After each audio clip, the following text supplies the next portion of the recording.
Ini adalah cek 10 juta. Tapi jika ingin menguangkannya, harus di ketinggian 150 meter, melalui sebuah jembatan. Sedikit kesalahan, maka akan terjatuh. Dan permainan yang mempertaruhkan nyawa ini adalah tontonan para orang kaya. Orang miskin yang terjatuh akan membuat orang kaya tertawa gembira. Setelah mendengar semua ini, orang-orang pasti akan takut. Kawanan Yuki juga takut. Tapi mereka orang miskin, tidak ada pilihan lain. Untuk meningkatkan kerumitan, penyelenggara akan mengalirkan listrik ke jembatan. Pemain harus berjalan dengan memakai sepatu. Yuki melihat jembatan itu, terpikir sebuah strategi. Dia mengeluarkan spidol hitamnya, dan menggambar garis pada sepatu, seperti jarum keseimbangan. Dengan mencocokkan garis ini ke garis tengah jembatan, maka akan stabil. Semua orang tiba-tiba menyadari juga. Mereka ikut membuat garis. Tapi kelihatan gampang, namun sangatlah sulit. Yuki yang baru saja mulai menyeberang terasa sangat ketakutan. Dia berusaha menenangkan diri sendiri dan tidak melihat ke bawah. Tapi semua orang memiliki psikologi. Yuki masih melihat ke bawah. Sangat tinggi. Jika terjatuh maka akan mati. Yuki yang gugup setelah jalan beberapa langkah sudah tidak stabil. Untungnya dia bergoyang beberapa kali dan kembali stabil. Yuki mulai menyesal. Dia ingin menyerah. Tapi dia yang memiliki utang 9 juta tidak ada pilihan lain. Ini satu-satunya kesempatan untuk dia. Saat ini langit mulai bergemuruh. Jika hujan, maka akan semakin buruk. Yuki masih berbicara, agar jangan khawatir. Sekarang bahkan tidak ada angin. Baru saja selesai berbicara, angin langsung menghampirinya. Pemain nomor 1 yang merasa putus asa baru melangkah beberapa, tangannya menyentuh rel dan terjatuh. Setelah tersengat listrik, dia jatuh ke bawah. Muncul korban pertama. Semua orang mulai ragu. Pemain nomor 6 menyentuh rel dengan kedua tangan. Dia tersengat listrik dan jatuh. Pemain nomor 4 ditiup angin. Pemain nomor 5 ingin kembali. Akibatnya, pemain nomor 7 jatuh bersama-samanya. Segera langit mulai hujan. Hanya ada 3 pemain tersisa. Pemain nomor 3 memukul kakinya dengan keras. Selangkah demi selangkah melangkah ke depan. Yuki juga memberanikan diri, bersiap untuk bergerak maju. Tapi di belakangnya, paman berkacamata tidak bisa menahan. Paman memberikan cek 10 juta ke Yuki dan memohonnya untuk memberikan uang ini ke putrinya. Yuki pun mengiyakannya, agar tidak mengguncang tekad Yuki. Paman menghilang dalam keheningan. Yuki dan pemain nomor 3 saling menyemangati. Keduanya akhirnya mencapai garis finish. Tetapi ketika pemain nomor 3 membuka jendela, akibat perbedaan tekanan udara dalam dan luar menyebabkan aliran udara, sehingga meniup pemain nomor 3 ke bawah. Pada detik terakhir, masih ada jebakan. Yuki merasa putus asa, tapi yang membuatnya lebih putus asa, cek 10 juta punya Yuki. Setelah dikurangi utang sudah tersisa sedikit. Dan cek paman berkacamata juga tidak valid. Cek dari orang mati, itu hanya selembar kertas biasa. Pada saat ini, orang kaya yang mengendalikan segalanya memutuskan untuk memberikan kesempatan untuk Yuki. Ini adalah bonus 100 juta. Jika ingin mendapatkannya, dia harus memenangkan permainan. Penyelenggara mulai memperkenalkan aturan permainan. Aturannya mirip dengan Colosseum. Setiap orang mendapatkan 5 kartu. 1 orang akan mendapatkan 1 kartu raja. 4 kartu warga sipil. Orang lain akan mendapatkan 1 kartu budak. 4 kartu warga sipil. Mereka mengeluarkan kartu masing-masing. Warga sipil dengan warga sipil adalah seri. Kemudian warga sipil memakan budak. Raja memakan warga sipil. Dan budak bisa makan kaisar. Jadi permainan ini kuncinya adalah kartu raja dan kartu budak. Kelompok kartu raja memiliki keuntungan besar. Dan kelompok kartu budak hanya ada peluang 1/10.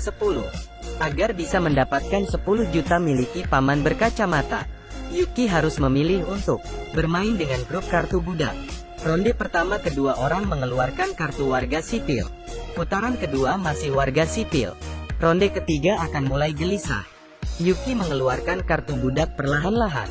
Tapi wajahnya yang mengharapkan kartu raja terlihat langsung oleh lawannya. Lawannya mengeluarkan kartu warga sipil. Kali ini Yuki kalah. Lawan masih terus mengejek Yuki. Dia mengaku dirinya bisa membaca pikiran orang. Dia tahu bahwa ketika Yuki meletakkan kartu budak, tubuh cenderung lebih condong ke depan dari biasanya.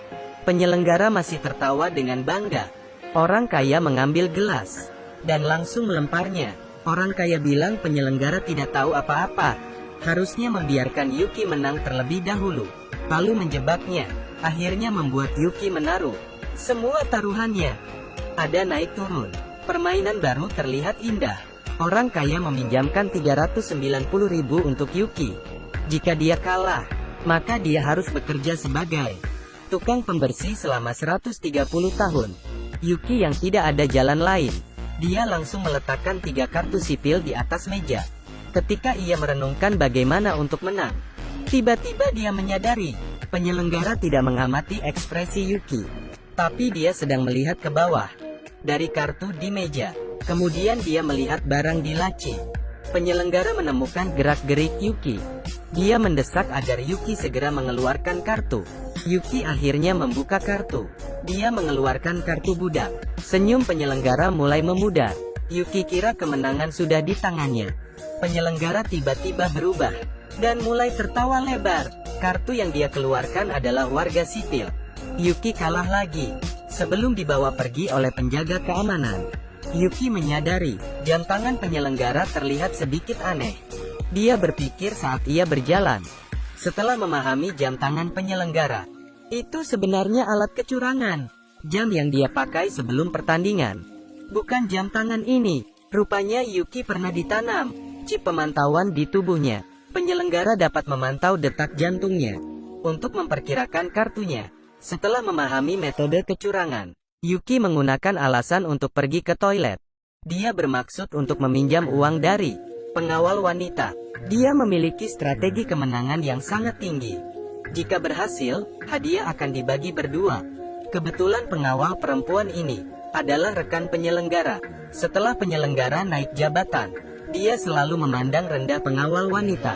Kebetulan kali ini adalah kesempatan yang baik untuk membuat penyelenggara jatuh dari jabatan. Pengawal wanita menulis 50 juta di cek. Orang kaya juga setuju mereka bermain sekali lagi. Yuki berdiri di depan cermin. Dengan kepalanya dia menabrak cermin itu hingga berdarah. Perilakunya yang merugikan diri sendiri akan membuat dia memenangkan 500 juta dolar. Sampai terakhir, kalian akan terkejut. Yuki duduk di meja permainan. Dia mengambil 3 kartu warga sipil dan meletakkan di kursinya. Kemudian dia membalikan kartu budan dan warga sipil di meja. Memanfaatkan waktu ketika semua orang sedang mendengar pidato orang kaya, Yuki mengambil 1 kartu warga sipil dan ingin menukar dengan kartu di atas meja. Gerak-gerik ini diketahui oleh penyelenggara. Yuki mengkritik para orang kaya yang memeras orang miskin. Tiba-tiba lukanya mengeluarkan darah dan mengenai kartu di meja. Karena dia terlalu bersemangat, jam tangan tidak dapat memantau detak jantungnya, sehingga dia berhasil mengacaukan metode kecurangan penyelenggara. Yuki menghapus darah di kartunya.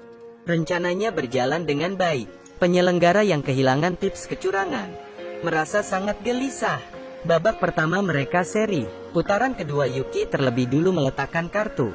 Penyelenggara mulai panik, tapi dia tiba-tiba menyadari ada darah di kartu Yuki. Berarti ini adalah warga sipil atau budak yang terkena darah. Penyelenggara mengeluarkan kartu warga sipil. Hasilnya diumumkan. Hasilnya seri. Tapi itu tidak masalah. Penyelenggara sudah tahu, lain kali kartu yang bernoda darah pasti adalah kartu budak. Yuki mengeluarkan kartu yang bernoda darah lagi. Penyelenggara segera mengeluarkan kartu warga sipil. Tapi pada saat terakhir, dia ragu-ragu. Yuki menggunakan handuk untuk menghilangkan noda darah. Harus dia menyadari ada bekas darah yang tersisa. Sebelumnya dia juga mencoba mengganti kartu. Jadi kartu yang bernoda darah seharusnya adalah 2 warga sipil. Penyelenggara yang mengira dirinya menang. Dia mengeluarkan kartu raja. Hingga saat Yuki membuka kartunya, dengan bangga Yuki berkata, "Ini karena kau tidak akan melewatkan sedikit detil. Jadi kau pasti akan mengetahui saat saya mengganti kartu." Tapi sebenarnya, Yuki hanya berpura-pura mengganti kartu. Dia berhasil mengacau perkiraan penyelenggara. Penyelenggara yang kalah dalam pertandingan itu. Semua haknya dirampas oleh orang kaya. Dan Yuki memenangkan hadiah 500 juta yuan. Setelah itu, Yuki memberikan 300 juta yuan kepada pengawal wanita itu. Tak disangka, wanita itu memberikan obat bibirnya. Ketika ia bangun, wanita itu sudah menghilang. Wanita itu meninggalkan surat pinjaman 50 juta ke Yuki. Tiap menit ada bunga 3%. Setelah dikurangi bunga, Yuki hanya tersisa 430 ribu. Terakhir dia memberikan semua uang itu kepada putri paman berkacamata. Kemudian dirinya kembali ke masa saat dia tidak memiliki uang. Tapi mimpi besar meyakinkan dia. Masa depannya pasti akan cerah. Jadi berjuanglah para remaja. Ketika Anda menjadi dirimu yang terbaik. Dan ketika Anda berjuang, barang-barang mewah yang Anda mimpikan sedang menuju ke arah Anda. Terus berjuang.